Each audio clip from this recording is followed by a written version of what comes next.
something that shouldn't exist. That's a dramatic way to describe what just got sent into this war. But before we go any further, I want to tell you the actual truth because it's honestly more interesting than the hype. This isn't some secret, classified, never-before-seen weapon. It's a real aircraft, decades old, that most people have simply forgotten just how genuinely overpowered it is. Let's break down exactly what got deployed, why Iran's air defenses are struggling against it specifically, and what its return to this exact conflict actually signals. Here's the name you need to know: the B-1B Lancer. According to reporting from Axios, published July 23rd, the United States military deployed a B-1B Lancer long-range bomber 2 days earlier, specifically to strike Islamic Revolutionary Guard Corps targets inside Iran. 2 days earlier. And let's be precise about the timeline here, because precision is exactly what a story like this deserves. According to that same reporting, the mission took place on Tuesday, July 21st, and it marked the first reported use of this specific aircraft since hostilities resumed with Iran, according to multiple outlets, including the Jerusalem Post. Here's why that first use detail matters enormously. And this wasn't a random isolated flight. It was a deliberate decision to bring a specific, powerful platform into this conflict for the first time since fighting reignited, which tells you something changed in how American commanders are approaching this exact stretch of the war. Let's talk about what makes this aircraft so genuinely remarkable, because I think once you understand its actual specifications, the hype starts to make a lot more sense, even without any exaggeration required. According to reporting from the Western Journal, the B-1 can carry 24 2,000-pound bombs, or dozens of cruise missiles, the largest payload of any bomber in the entire American arsenal. 24 2,000-pound bombs. On a single aircraft. Let that number actually sink in for a second, because that's an almost unimaginable amount of destructive capability concentrated into one single airframe. Here's the detail that I think genuinely earns this aircraft its reputation. According to that same reporting, the B-1 is specifically designed to be supersonic at low altitude. Most bombers of this size simply cannot do that. Flying faster than the speed of sound while staying low to the ground is an extraordinarily demanding engineering achievement, and it's exactly what makes this aircraft so difficult for traditional air defenses to reliably intercept. Let's think through why that specific combination, massive payload plus low altitude supersonic speed, actually matters tactically. Most air defense systems are optimized to detect and engage threats at higher altitudes, where radar has a clearer, less obstructed line of sight. A bomber flying low and fast reduces the time any defensive system has to detect it, calculate an intercept solution, and actually engage before the aircraft has already delivered its payload and moved on. Here's a question worth sitting with right now. If Iran's air defenses have already been described as severely degraded after months of sustained strikes, what happens when you add an aircraft specifically designed to defeat air defenses even at full strength? I think that combination is exactly why this specific deployment deserves the attention it's getting. Let's go a bit deeper into the actual engineering behind that supersonic low-altitude capability, because I think it explains why this specific design choice was so difficult and so rare to achieve in the first place. Flying at extremely low altitude generates enormous stress on an aircraft's airframe. Turbulence near the ground is considerably rougher than at high altitude, and doing that while also breaking the sound barrier multiplies those structural demands significantly. Very few aircraft in history have ever been built specifically to sustain that combination reliably, precisely because the engineering trade-offs involved, reinforced airframes, specialized wing designs, and engines capable of sustaining that kind of stress, are extraordinarily difficult and expensive to get right. That's exactly why an aircraft with this specific capability profile remains relevant militarily even decades after its original design, despite huge advances in other areas of aviation technology since then. The fundamental physics of low altitude, high-speed penetration haven't changed, and an airframe built specifically to handle that stress reliably remains a genuinely valuable, hard-to-replace capability, regardless of how many newer aircraft have entered service in the meantime. Let's get into where this fits into the broader campaign, because CENTCOM has been fairly specific about what's actually being targeted during this exact stretch of the war. According to Axios' reporting, carried through detailed coverage from Army recognition, the B-1B took part in strikes on July the 21st, targeting Iranian command centers, maritime infrastructure, drone facilities, aircraft hangars, and military logistics, supporting threats to shipping in the Strait of Hormuz. Command centers, maritime infrastructure, drone facilities, aircraft hangars, military logistics. That's not a scattered, random target list. That's a coordinated effort to dismantle Iran's ability to organize and sustain any further threat to shipping through that exact waterway. Let's think through why hitting command centers and logistics infrastructure specifically, rather than just weapons themselves, represents such a deliberate strategic choice. Destroying a missile or a drone removes one specific weapon from Iran's arsenal. destroying the command center that coordinates when and where those weapons get deployed, or the logistics network that supplies fuel, parts, and personnel to keep them operational, degrades an entire category of capability all at once, rather than requiring repeated strikes against individual weapons one at a time. That's a considerably more efficient way to reduce an adversary's overall threat level, provided the intelligence identifying those command and logistics nodes is accurate enough to actually hit the right locations. Here's why aircraft hangars specifically matter within that same target list. Hangars don't just store aircraft, they also typically house maintenance equipment, spare parts, and the infrastructure needed to keep any surviving aircraft or drones actually flightworthy. Destroying a hangar can effectively ground equipment that wasn't even directly hit, simply by eliminating its ability to be repaired, refueled, or properly maintained going forward. That's exactly the kind of target that produces effects well beyond what a simple damage count from a single strike might initially suggest. Let's also think about maritime infrastructure specifically, since that category keeps showing up throughout this entire campaign's target lists. Anything supporting Iran's ability to launch, coordinate, or resupply naval assets, patrol boats, small craft used in swarm tactics we've discussed in earlier breakdowns, or mine-laying operations, falls into this category. Striking that infrastructure directly connects to the war's stated central objective throughout this entire conflict, protecting freedom of navigation through the Strait of Hormuz by degrading the specific tools Iran would need to actually carry out that kind of threat in the first place. Here's something worth being upfront about, because I want you to have the complete picture rather than an inflated one. According to that same Army recognition reporting, CENTCOM has not disclosed the bomber's specific targets or weapons load for this particular mission.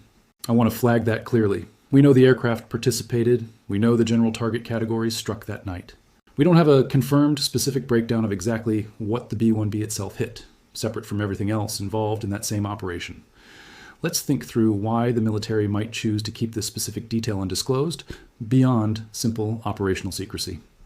Revealing the exact weapons load and precise targets struck by a single aircraft can inadvertently expose details about strike planning methodology, munition inventory levels, or targeting priorities that adversaries could use to better anticipate future operations. Keeping that level of specificity classified isn't unusual for any modern military conducting active combat operations. And it's a genuinely different thing from actively hiding or denying that an operation took place at all, which is not what's happening here. Since CENTCOM has confirmed the broader strike and Axios has independently confirmed the bomber's specific participation, I think this distinction between operational security around specific tactical details and outright denial of an event's occurrence matters for how you should read military reporting throughout this entire war. When a claim is contested or denied outright, like we've discussed with several other incidents throughout this conflict, that deserves real skepticism and careful cross-checking.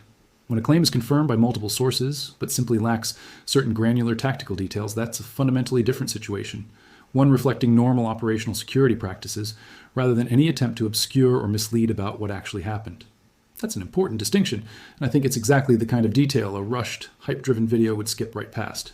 Let's talk about why deploying this specific aircraft, rather than relying purely on fighter jets or drones, represents a meaningful strategic decision. According to Army Recognition's analysis, this mission highlights Washington's ability to project large-scale precision firepower from well beyond the Gulf region entirely, reinforcing its capacity to sustain operations while reducing reliance on vulnerable regional bases. Reducing reliance on regional bases. That phrase deserves real attention. Throughout this entire war, we've discussed repeatedly how Gulf states hosting American forces have become direct targets themselves. Kuwait, Bahrain, Jordan, Qatar, all absorbing Iranian retaliation, specifically because American assets are based there. Here's why a long-range bomber changes that calculation. A B-1B doesn't need to be stationed at a base sitting directly in Iran's retaliatory reach. It can fly from much farther away, strike its target, and return, without ever exposing a forward base in the immediate region to the same level of risk that fighter jets or shorter-range assets require.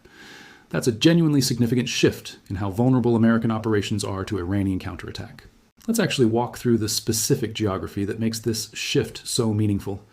Throughout this war, we've discussed Iran launching missile and drone attacks against American-linked bases in Kuwait, Bahrain, Jordan, and Qatar, precisely because those bases sit within range of Iranian retaliatory capability and host the fighter aircraft and support infrastructure needed for shorter-range operations. A long-range bomber like the B-1B fundamentally changes that equation. It can take off from a base thousands of miles outside that entire retaliatory envelope, conduct aerial refueling en route if needed, strike its target deep inside Iran, and return home without ever entering the geographic zone where Iran has consistently demonstrated real strike capability throughout this conflict. Here's why that matters beyond just this single mission. If American commanders are increasingly leaning on assets that don't require forward basing within Iran's retaliatory reach, that suggests a broader strategic adjustment, reducing the incentive for Iran to keep targeting Gulf state bases as a way of imposing cost on the United States, since a growing share of American strike capability simply isn't vulnerable to that specific form of retaliation in the first place. That doesn't mean Gulf bases become irrelevant. Plenty of operations still rely on them, but it does mean the overall risk calculation shifts somewhat, with fewer of the war's most powerful strikes depending entirely on infrastructure sitting directly inside Iran's reach. I also want to note something about the sheer logistical complexity involved in flying a bomber like this one over such enormous distances for a single combat mission.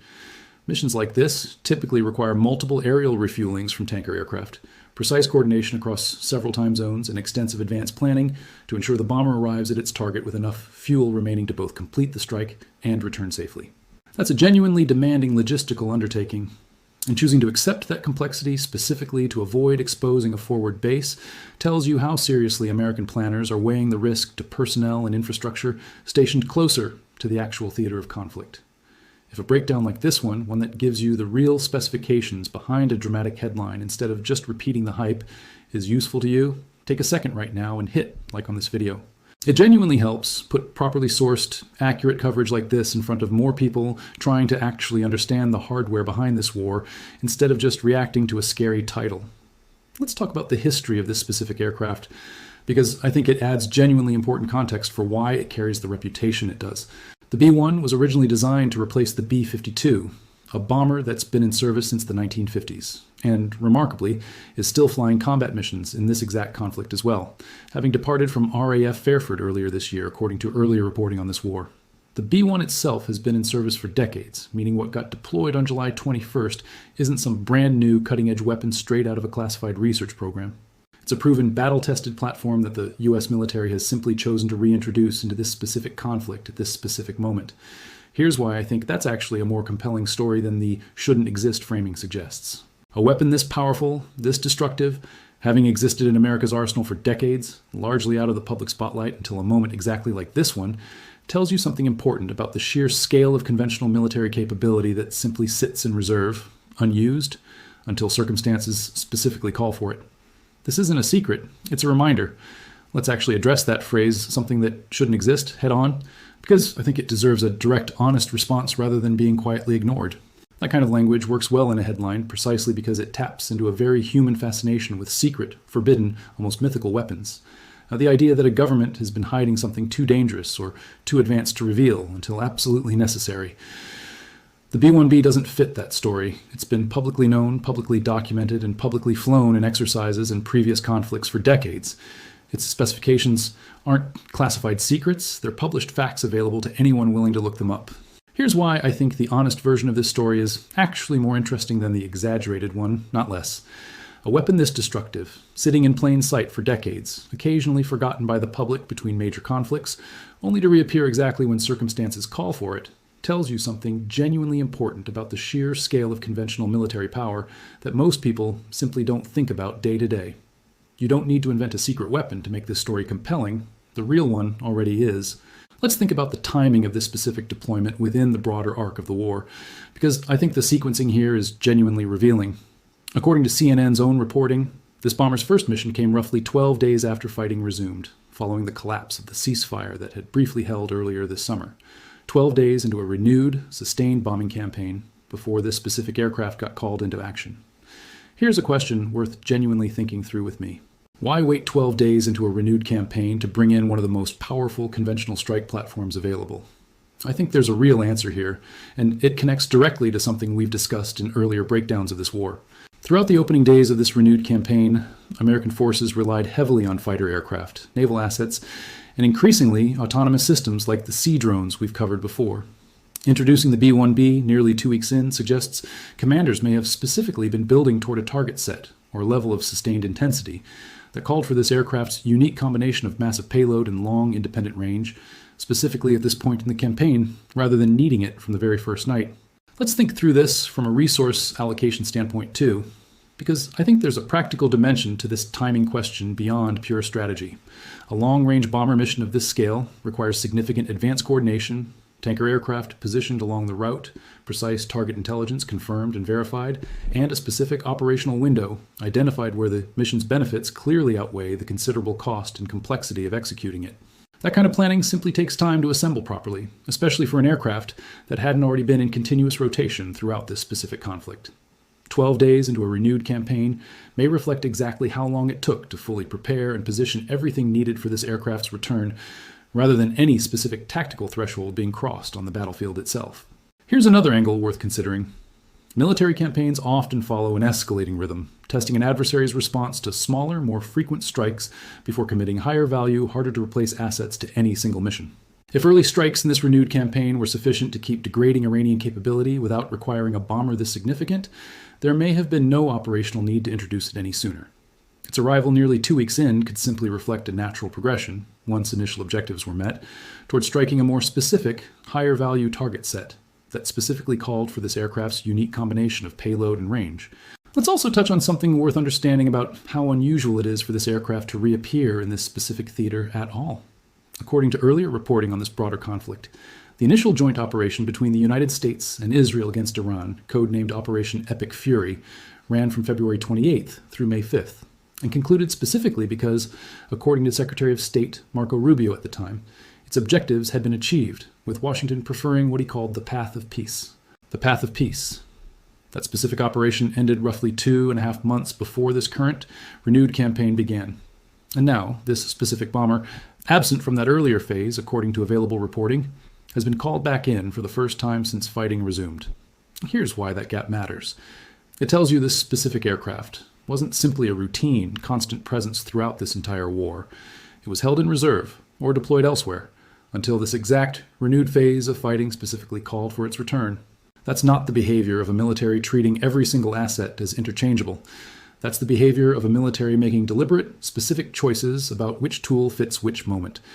Let's think through what it means that this earlier operation was described as concluding because its objectives had been achieved, only for fighting to resume and eventually require reintroducing one of the war's most powerful conventional assets. That sequence tells you something important about how difficult it can be to permanently resolve a conflict like this one through military action alone. An operation can genuinely achieve its immediate, stated objectives, degrading specific capabilities, destroying specific infrastructure, and still not produce a lasting peace if the underlying political and strategic disagreements driving the conflict remain unresolved. Rubio's own framing at the time, describing a preference for the path of peace, suggests the hope back in May was that military pressure had created enough leverage to move toward a genuine diplomatic resolution. Here's why that hope apparently didn't hold. We've discussed in earlier breakdowns how the Memorandum of Understanding signed between the two countries collapsed within weeks, with both sides ultimately failing to fully honor its terms. Reintroducing an asset like the B-1B into this current, renewed campaign is a direct, tangible sign of exactly how far that earlier hope for a lasting peace has unraveled, moving from a conclusion framed around diplomatic optimism back to deploying one of the most powerful conventional bombers in the American arsenal within just a few months.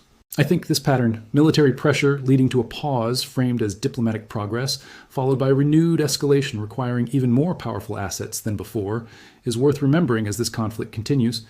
It suggests genuine, durable de-escalation in this specific war has proven considerably harder to achieve and sustain than any single operation's stated conclusion has managed to deliver so far, regardless of how confidently that conclusion was originally framed at the time. Let's pause here for a genuine question I want you to sit with. If a weapon this powerful gets held back for months, only to be reintroduced at a very specific point in an escalating campaign, does that tell you commanders believe this particular stretch of the war requires something meaningfully different from everything that came before it? Drop your take in the comments, because I think that timing question deserves more attention than it's getting anywhere else covering this same story. Let's talk about something else worth understanding, the broader air power picture surrounding this specific bomber's return.